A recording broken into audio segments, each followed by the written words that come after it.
Hello friends welcome to Edusure. आज video में discuss करवा ओपीएससी पीजीटी रिजल्ट विषय में। देखो आज कि समय पूर्व बटनी रिजल्ट आस जाइए।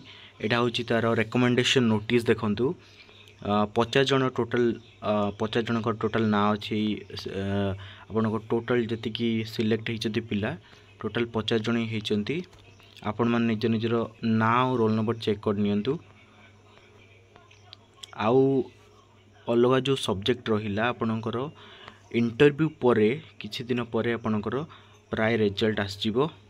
आउ बहुत गुड़े सब्जेक्ट आसनी एवं बहुत जन मध्य रिजेक्ट होउचंती। आमे से विषय रे गुटे वीडियो करिवा काहेकि एवं को बेसिस रे बहुत जन आपणकर एंथ्रोपोलॉजी रे मध्य केते 2 जन कि 3 जन पिला आपणकर रिजेक्ट हेचंती। कोन पई रिजेक्शन रो रीजन कोन रहिछि से विषय रे गुटे वीडियो मध्य करिवा एवं एटा थिला आजिरो रिजल्ट बटनी रो ओपीएससी पीजीटी रो। Thank you so much.